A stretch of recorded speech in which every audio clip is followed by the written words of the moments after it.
या देवी सर्वभूतेषु मां शक्तिरूपेण संस्थिता नमस्तस्यै नमस्तस्यै नमस्तस्यै नमो नमः।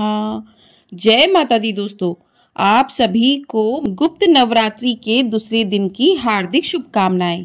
आप सभी पर मां भवानी जगदम्बा की कृपा सदैव बनी रहे। आज माघ मास गुप्त नवरात्रि का दूसरा दिन है और गुप्त नवरात्रि के दूसरे दिन महाविद्या मां तारा देवी की पूजा करने का नियम है।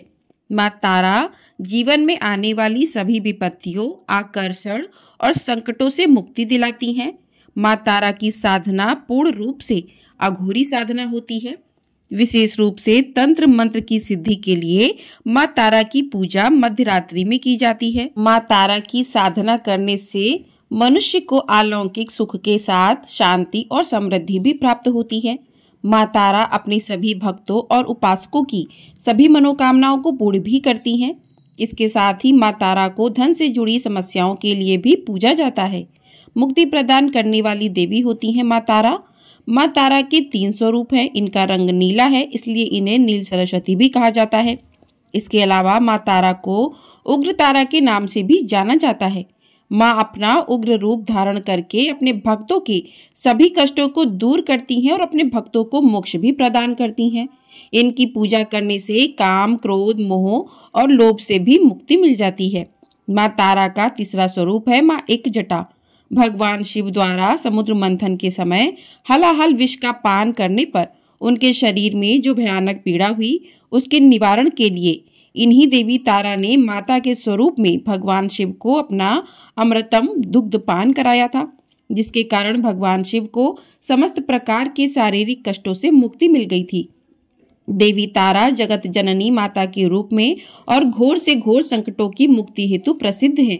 देवी तारा का निवास स्थान घोर महाशमशान है, जहाँ पर हमेशा चिताएं जलती रहती हैं और ज्वलंत चिता के ऊपर देवी तारा नग्न अवस्था या फिर बागंबर पहनकर खड़ी होती हैं। देवी तारा नर खप्पर और हड्डियों की मालाओं से सुशोभित हैं। सर्पों को आभूषण के रूप में यह धारण करती हैं। देवी तारा प्रत्याघात अपने दाहिने पैर को आगे करके युद्ध लड़ने के लिए तैयार होती हैं। उसी प्रकार धारण कर शव या चेतना सहित शिव के ऊपर आरूढ़ है। देवी के मस्तक पंच कपाल से सुसज्जित है। यह नव यवन संपन्न है। नील कमल के समान 3 नेत्रों से उन्नत स्तन मंडल और नूतन मेघ के समान कांति वाली है। विकट दंत पंक्ति और घोर अट्टहास करने के कारण देवी का स्वरूप अत्यंत उग्र और डरावना लगता है। देवी का स्वरूप बहुत डरावना और भयंकर है और वास्तविक रूप से देवी चिता के ऊपर जल रहे शव पर आरूढ़ हैं और इन्होंने अपना दाहिना पैर भगवान शिव की छाती पर रखा हुआ है। देवी घोर नील वर्ण की हैं, महाशंख की माला धारण करती हैं और छोटे कद की हैं। कहीं कहीं पर ये देवी अपनी लज्जा निवारण हेतु बागंबर भी धारण करती हैं। सर्वप्रथम स्वर्गलोक के रत्नदीप में वैदिक कल्पों तथ्य तथा वाक्य को देवी काली के मुख से सुनकर भगवान शिव अपनी पत्नी पर बहुत प्रसन्न हुए।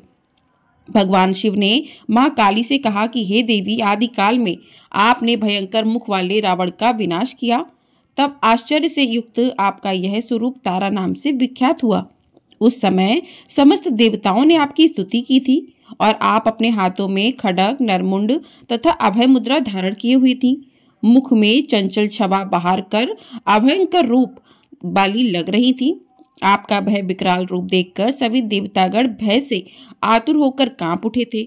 आपके भयंकर विकराल रूप रुद्र रूप को देखकर उन्हें शांत करने के निमित्त श्री ब्रह्मा जी आपके पास गए थे। समस्त देवताओं को ब्रह्मा जी के साथ देखकर देवी लज्जित होकर आप खड़ग से अपनी लज्जा के निवारण का प्रयास करने लगी। रावण वध के समय आप अपने रुद्र रूप के कारण नग्न हो गई थीं और स्वयं ब्रह्मा जी ने आपकी लज्जा के निवारण हेतु आपको व्याघ्र चर्म प्रदान किया था। इसी रूप से देवी लांबोदी के नाम से भी विख्यात हुई। तारा रहस्य तंत्र के अनुसार भगवान राम केवल निमित्त मात्र हैं। वास्तव में भगवान राम की विध्वंस शक्ति देवी तारा ही थी। भगवान राम की विध्वंस शक्ति देवी तारा, जिन्होंने लंकापति रावण का वध किया था। देवी तारा की पूजा करते समय सफेद या नीले रंग के फूल उन्हें अर्पित करने चाहिए और भोग में माँ को अनार के दाने अति प्रिय हैं, तो माँ को अनार के दाने अर्पित करें। जिन लोगों के शत्रु या विरोधी उन्हें परेशान करते हैं, उनकी वजह से मानसिक तनाव रहता है, तो ऐसे लोगों को गुप्त नवरात्रि के दूसरे दिन माँ तारा का ध्यान करके अपनी जो भी समस्याएं हैं, अपनी परेशानियों के निवारण हेतु माँ से प्रार्थना करनी चाहिए। माँ अपने ऐसे भक्तों की समस्याएं दूर करके उन्हें शत्रु और विरोधियों से दूर करती हैं। उनके शत्रु और विरोधी माँ तारा की कृपा से शांत हो जाते हैं। माना जाता है कि माँ तारा की कृपा से समस्त ग्रह को भी शांत किया जा सकता है। माँ तारा की भक्ति भाव से पूजा करने से किस्मत बदल जाती है, साथ ही धन की प्राप्ति भी हो सकती है। इसके लिए आज के दिन आपको अपने घर में अपनी माता का सम्मान करना चाहिए। हो सके तो माता को प्रिय वस्तुएं उपहार में देनी चाहिए। उनकी पसंद का भोजन बनाकर उनको खिलाना चाहिए। तो ये हुई माँ तारा देवी की उत्पत्ति की कथा और माँ को कौन सा प्रिय भोग लगाएं, कौन सा प्रिय पुष्प चढ़ाएं। तो अब सुनते हैं माता तारा देवी की सच्ची कथा। तो प्रिय श्रोताओं, पश्चिम बंगाल के गांव में वामाचरण नाम के बालक का जन्म हुआ। बालक के जन्म के कुछ समय बाद उसके पिता का देहांत हो गया। माता भी गरीब थी, इसलिए बच्चों के पालन पोषण की समस्या आई और उन्हें मामा के पास भेज दिया गया। मामा तारापीठ के पास के गांव में रहते थे, जैसे कि आमतौर पर अनाथ बच्चों के साथ होता है। दोनों बच्चों के साथ बहुत अच्छा व्यवहार नहीं हुआ। धीरे धीरे वामाचरण की रुचि साधु संगति की तरफ होने लगी। गांव के मशान में आने वाले बाबाओं की संगत में रहते हुए वामाचरण में भी देवी के प्रति रुझान बढ़ने लगा। अब वह माँ तारा को बड़ी माँ कहते और अपनी माँ को छोटी माँ। वामाचरण कभी शमशान में जल्दी चिता के पास जाकर बैठ जाता, तो कभी यूं ही हवा में बातें करता रहता। ऐसे ही वह युवावस्था तक पहुंच गया। उनकी हरकतों की वजह से उनका नाम वामाचरण से वामा खेपा पड़ चुका था। खेपा का मतलब होता है पागल, यानी गांव वाले उसको आधा पागल समझते थे। उनके नाम के साथ उन्होंने पागल उपनाम जोड़ दिया था। वे ये नहीं जानते थे कि वस्तुतः कितनी उच्च कोटि का महामानव उनके साथ है। ऐसे ही कुछ समय बीता और एक दिन ऐसा आया जिस दिन भाद्रपद मास की शुक्ल पक्ष की तृतीया तिथि थी और मंगलवार का दिन था। भगवती तारा की सिद्धि का परम सिद्ध मुहूर्त रात का समय था। वामा खेपा जलती हुई चिता के बगल में शमशान में बैठा हुआ था। तभी नीले आकाश से ज्योति फूट पड़ी और चारों तरफ प्रकाश ही प्रकाश फैल गया। उसी प्रकाश में वामाचरण को माँ तारा के दर्शन हुए। कमर में बाघ की खाल पहने हुए, एक हाथ में कैंची लिए हुए, एक हाथ में खोपड़ी लिए, एक हाथ में नीले कमल का पुष्प लिए, एक हाथ में खड़क लिए हुए, महावर लगे, सुंदर पैरों में पायल पहने तथा खुले हुए कमर तक बिखरे केश से युक्त परम ब्रह्मांड की स्वामिनी, सौंदर्य की प्रतिमूर्ति, नीलवर्णी, मंद मंद मुस्काती माँ तारा वामा खेपा के सामने खड़ी थी। वामा खेपा उस भव्य और सुंदर देवी को देखकर खुशी से भर गए। माता ने उसके सर पर हाथ फेरा और वामा खेपा वहीं समाधिस्थ हो गए। 3 दिन और 3 रात उसी समाधि की अवस्था में वे शमशान में रहे। 3 दिन के बाद जब उन्हें होश आया और होश आते ही वह मामा चिल्लाते हुए इधर उधर दौड़ने लगे। अब गांव वालों को पूरा यकीन हो गया कि वामा खेपा पूरा पागल हो गया है। वामा की यह स्थिति महीने भर रही। कुछ दिन बाद वहां की रानी जी को सपने में भगवती तारा ने दर्शन दिए और निर्देश दिया कि मसान के पास मेरे लिए मंदिर का निर्माण करो और वामा को पुजारी बनाओ। अगले दिन से मंदिर निर्माण का कार्य प्रारंभ हो गया। कुछ ही दिनों में मंदिर बनकर तैयार हो गया और वामा को मंदिर का पुजारी बना दिया गया। वामा बेहद खुश हो गए क्योंकि उनकी बड़ी माँ अर्थात माँ तारा अब उनके साथ थी। रानी के द्वारा बनाया मंदिर अर्थात मोटे चढ़ावे की संभावना। अब ऐसे मंदिर में एक आधे पागल को पुजारी बनाना बहुत से पंडों को रास नहीं आया। वे वामा खेपा को निपटाने का मार्ग खोजते रहे। वामा खेपा की हरकतें अजीब अजीब हुआ करती थी। कई बार वह दिन भर पूजा करते तो कई बार 2-3 दिन तक पूजा ही नहीं करते थे। कभी देवी को माला पहनाते तो कभी खुद पहन लेते थे। इनमें से कोई भी क्रम पंडों के हिसाब से शास्त्रीय पूजन विधि से मेल नहीं खाता था। यह बात उनको खटक रही थी। फिर एक दिन ऐसा हुआ कि प्रसाद बना और प्रसाद बनने के बाद जब मंदिर में पहुंचा तो देवी को भोग लगाने से पहले वामाचरण के मन में विचार आया कि इसे चख कर देख लो कि यह माता के खाने लायक है भी या नहीं। बस फिर क्या था, उन्होंने प्रसाद की थाली में हाथ डाला और चखने के लिए अपने मुंह में डाल लिया। चखने के बाद जब सही लगा तो बाकी प्रसाद उन्होंने माई को अर्पित कर दिया। इतना बड़ा अवसर पंडित कहाँ छोड़ते। उन्होंने बवाल मचा दिया कि देवी के प्रसाद को वामा ने खा लिया है। उसे जूठा कर दिया है। जूठा प्रसाद देवी को चढ़ा दिया है। अब देवी रुष्ट हो जाएंगी। उसका प्रकोप सारे गांव को झेलना पड़ेगा। उसके बाद भीड़ तंत्र का बोलबाला हुआ और गांव वालों ने मिलकर पंडों के साथ वामाचरण की कड़ी पिटाई कर दी। उसे शमशान में ले जाकर फेंक दिया। मंदिर पर पंडों का कब्जा हो गया। उन्होंने शुद्धिकरण और तमाम प्रक्रियाएं की। उस दिन पूजन पंडों के अनुसार संपन्न हुआ। उधर वामाखेपा को होश आया तो वह माई पर गुस्सा हो गया कि मैंने गलत क्या किया जो तूने मुझे पिटवा दिया। तुझे देने से पहले खाना स्वादिष्ट है या नहीं देख रहा था। इसमें मेरी गलती क्या थी?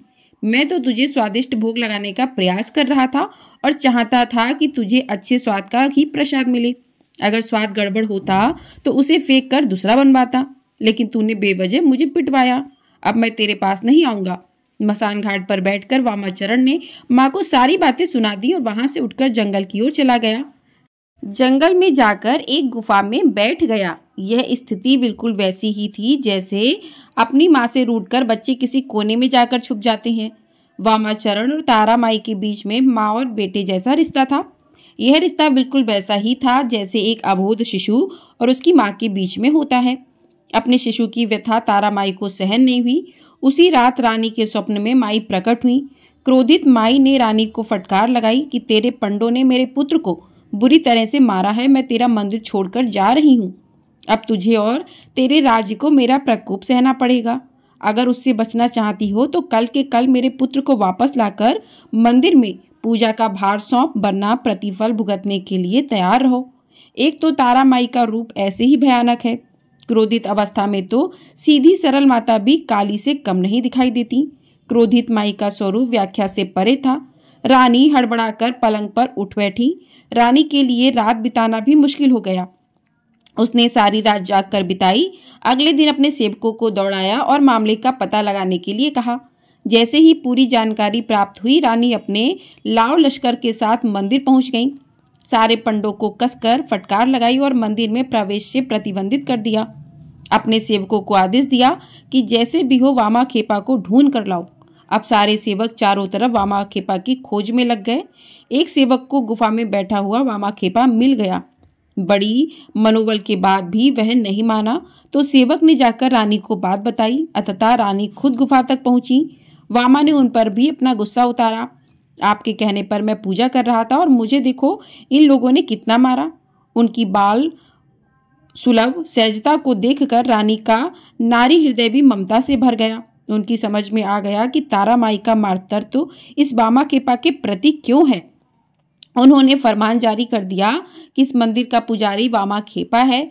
उसकी जैसी मर्जी हो, जैसी विधि वह करना चाहे, उस प्रकार से पूजा करने के लिए वह स्वतंत्र है। कोई भी उसके मार्ग में आएगा तो दंड का भागी होगा। यह मंदिर वामाखेपा का है और तारा माई भी वामाखेपा की है। वह जिस विधान को सही समझे उस विधान से पूजा करेगा और वही विधान यहाँ पर सही माना जाएगा। वामाखेपा को तो जैसे मन मांगी मुराद मिल गई हो। माँ और बेटे का मिलन हो चुका था। मंदिर व्यवस्था फिर से वामाखेपा के हिसाब से चलने लगी। ऐसा माना जाता है कि तारा माई खुद वामाखेपा के हाथ से प्रसाद ग्रहण करती थी। ऐसे अद्भुत ढंग से वामाखेपा तारा माई के पूजन करते जिसका कोई नियम नहीं था।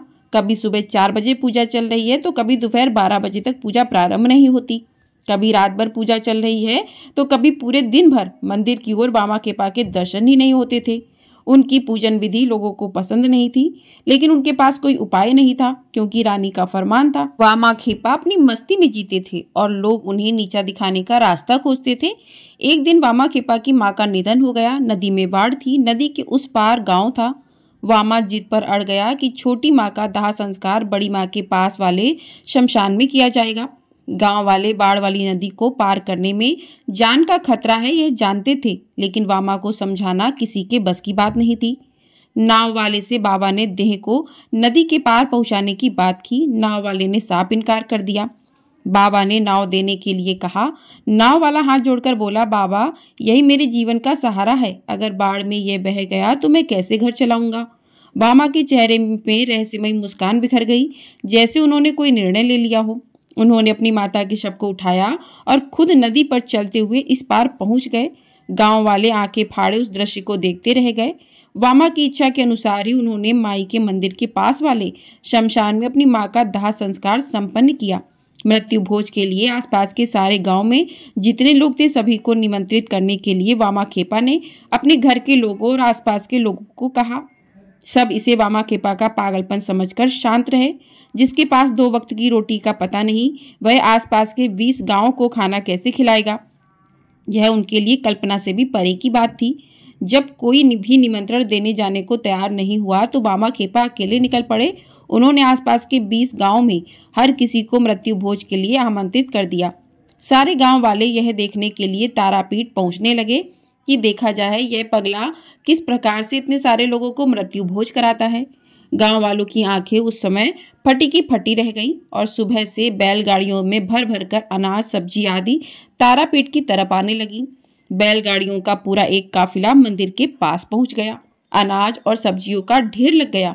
जो लोग आए थे उन्होंने खाना बनाना भी प्रारंभ कर दिया। दोपहर होते होते सुस्वादु भोजन की गंध से पूरा इलाका महक रहा था। प्रकृति भी अपना परीक्षण कब छोड़ती है। आसमान में बादल छाने लगे। प्रकृति ने भी उग्र रूप धारण कर लिया। बिजली कड़कने लगी, हवाएं चलने लगी और जोरदार बारिश के आसार नजर आने लगे। वामा खेपा अपनी जगह से उठे और जिस जगह पर श्राद्ध भोज होना था उस पूरे जगह को बांस के डंडे से एक घेरे बनाकर घेर दिया। घनघोर बारिश चालू हो गई, लेकिन घेरे के अंदर एक बूंद पानी भी नहीं गिरी। गांव वाले देख सकते थे कि वे जहां बैठकर भोजन कर रहे हैं वह पूरा हिस्सा सूखा हुआ है और उस घेरे के बाहर पानी की मोटी मोटी बूंदें बरस रही हैं। जमीन से जल धाराएं बह रही हैं। वह पूरा इलाका जिसमें भोज का आयोजन था पूरी तरह से सूखा हुआ था। 20 गांव से आए हुए सभी लोगों ने छक कर भोजन किया। हर कोई तृप्त हो गया। अब बारी थी वापस अपने अपने गांव जाने की। घनघोर बारिश को देखते हुए वापस जाने के लिए दिक्कत आएगी यह सोचकर सभी चिंतित थे। वामा खेपा ने माई के सामने अपना अनुरोध पेश किया और कुछ ही क्षणों में आसमान पूरी तरह से साफ हो गया और धूप खिल गई। सारे लोग बड़ी सहजता से अपने अपने गांव तक पहुंच गए। इस घटना के बाद वामा खेपा की अलौकिकता के बारे में लोगों को पता चला। धीरे धीरे लोगों की भीड़ वामा खेपा की तारापीठ में बढ़ने लगी। कोई बीमार आता तो वामा खेपा उस पर हाथ फेर देते तो वह स्वस्थ हो जाता। निसंतानों को संतान की प्राप्ति हो जाती और सभी आगंतुकों की इच्छा और मनोकामनाएं तारापीठ में पूरी होने लगी। वामा खेपा कभी भी बिना चखे माई को भोजन नहीं कराते थे। माई स्वयं अपने हाथ से उन्हें भोजन खिलाती थी और उनके हाथों से भोजन ग्रहण करती थी। ऐसे अद्भुत महामानव वामा खेपा अपने अंत समय में माई की प्रतिमा में लीन हो गए। आज भी तारापीठ में मां तारा के भोग से पहले भक्त वामा खेपा का भोग लगाया जाता है। एक बार प्रेम से बोलिए मां तारा देवी की जय। तो इस प्रकार से ये वीडियो यहीं पर समाप्त हुई। आपको वीडियो पसंद आई हो तो वीडियो को लाइक अवश्य कर दीजिएगा। चैनल पर नए हैं तो चैनल को सब्सक्राइब कर दीजिएगा। आपको हमारे चैनल पर इसी प्रकार से गुप्त नवरात्रि के 10 दिन 10 महाविद्याओं की कथाएं प्रतिदिन सुनाई जाएंगी। तो आप इन कथाओं को सुनने के लिए चैनल को सब्सक्राइब करके बेल आइकन प्रेस कर दीजिएगा, जिससे आने वाली सभी वीडियो समय से आपको प्राप्त हो सके। और आपको हमारे चैनल पर माघ मास महात्म्य के अध्याय भी प्रतिदिन सुनाए जा रहे हैं। तो आप ढेर सारा अपना प्यार जरूर दीजिएगा और कमेंट बॉक्स में माँ तारा देवी की जय भी अवश्य लिखिएगा। माँ तारा देवी की जय।